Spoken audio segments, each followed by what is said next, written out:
Hey guys, it's Overlord here, back in with another edition of Saturday Morning Cartoons, and today, finally talking about a movie. Today we're talking about All Dogs Go to Heaven. Now, All Dogs Go to Heaven is one of my favorite movies of all time. Why? Yeah, it's a good movie? I don't know. I'm not a pet person, I'm not a dog person, I'm not a cat person, I'm not a big-lipped alligator person, but apparently I love the crap out of this movie. It features Burt Reynolds and Dom DeLuise, so automatically you're probably thinking, this is Cannonball Run with dogs, right? No. There is no Jackie Chan, there is no priests in a big black Cadillac, or whatnot. There's none of that.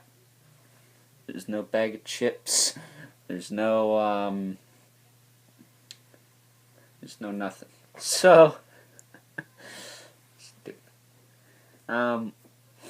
Yeah, All Dogs Go to Heaven. The basic plot is Charlie, Barklin, and Ishi Ishiford are two dogs who, basically do deals with this other guy named Carface. Now, Carface is obviously the villain of the film, and his gimp sidekick Killer.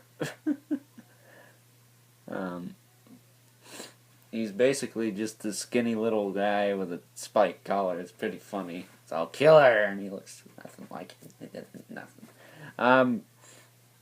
But yeah, they basically work with him, and Carface decides to kill off Charlie. Why? I think Charlie was going to try and blackmail him. So he got Charlie drunk, and he ran him over. Charlie goes to heaven, but he's like, wow, this sucks. And so he says, screw eternal happiness, I want to go kick this guy's ass. And he goes and tries to do that. Along the way, he finds out Carface kidnaps, or has had a young girl, a little girl, 5, who can predict which horse is going to win the horse races.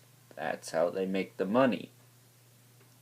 So basically, this is a movie with gambling, singing dogs, and a chick who has the same powers as Snow White. Right? Anyway. So, her name's Anne Marie, and Charlie and Itchy kidnap her. Again. And they use her to win money from the horse races. So, that's about it. The movie takes place in the 1930s, during the Great Depression, and it is in Louisiana, of all places. New Orleans. Wait, is New Orleans in Louisiana? I don't know. It's been a while since I took social studies. Do not give me shiz. But I'm pretty sure they're one and the same. But it takes place in New Orleans. No voodoo stuff, which would have been freaking sick. Hell, Princess and the Frog even went that route. But, you know, it's 1930s. Yeah, oh well. I will say this.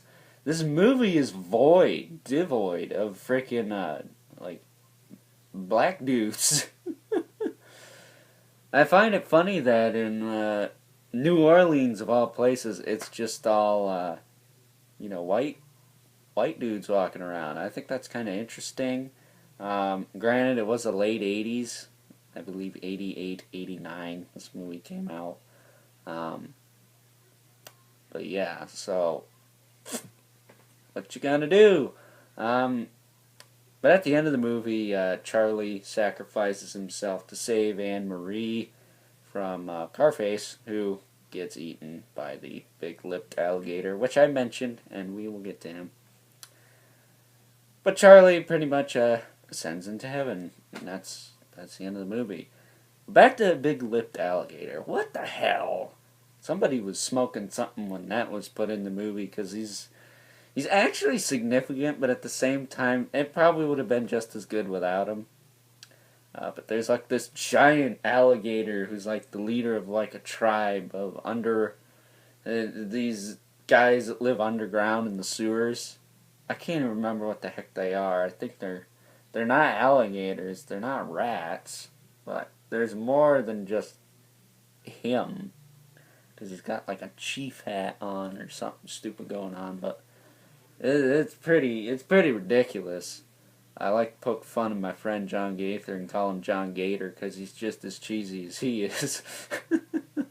But yeah, he comes in, sings a song, and then at the end of the movie, he kills a villain. So he's significant, but probably could have been axed out. But you know what? We wouldn't have this running joke, the big-lipped alligator moment to celebrate today if he wasn't in the movie. And what is a big-lipped alligator moment? If you watch Nostalgia Critic or Nostalgia Chick or either of the two, it's a scene in the movie that has absolutely nothing to do with the rest of the movie and makes no goddamn sense. Basically, the best example I can give to you is the elephants in Dumbo, when Dumbo gets super wasted and has hallucinations. I think it's pink elephants on parade. I know Dismania's gonna know that. I don't know about the rest of you, but there's that. And then if you really want to go far, Beavis and Butthead Do America, the scene with all the monsters and stuff come out because they're overheating and they're starting to see things. That's another good example. But yeah, it's basically a WTF moment in a movie. It has nothing to do with the rest of the movie. It's just there and then it's gone. But really, the big-lipped alligator has significance, but again, does it need to be in the film? Probably not.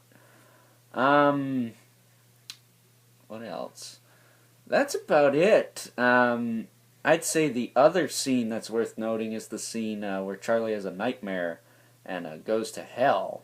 That scene's awesome. If you are subscribed to my second channel, let's checking my time here. Overlord Productions, I did a music video and put Slayer Hell Awaits over that. There's like a skeleton buzzard guy. There's what I call the infamous doggy Satan. And little imp dogs that kind of look like Carface because they're bulldogs. But it's a really crazy scene. One of my favorites. One of my favorite movie scenes of all time, next to the Black Cauldron, all the skeletons coming out of the cauldron, being like,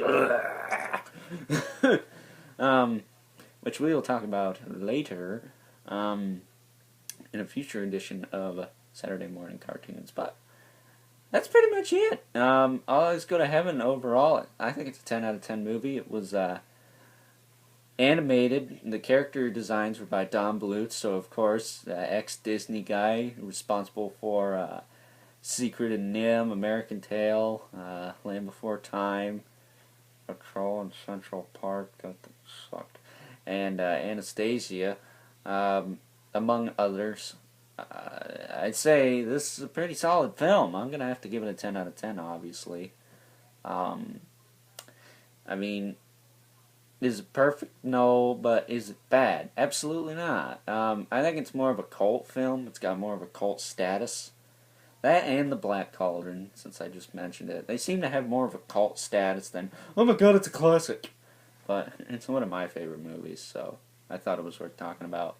And I just want to mention also the voice actress who played Anne Marie actually, to my understanding, got butchered either right after or right before the movie got released. I can't remember if it was to theaters or to VHS. But she got like butchered by her dad. the voice actress, and I was just like, what the hell? I don't know, you can read all about it. I do believe it's on the film's Wikipedia page. If not, it's definitely on hers if she has one. There are other videos on YouTube that talk about the tragic death of that young actress, but yeah, that kind of sucks. She was actually really good, a really good kid actor, because considering I have like a low to zero tolerance for kids nowadays, because of where I work. You know, it's kind of sad to see some of the decent ones get axed off so early on in their career. I mean, I think All Dogs Go to Heaven was the first thing she did, so that sucks because she was really good at what she did. But with that being said, on that positive note, am I going to review the sequel? Yeah. Am I going to do it next week? Probably. So, with that being said, I hope you enjoyed this video, and until next time, I will catch you guys later on another edition of Saturday Morning Cartoons.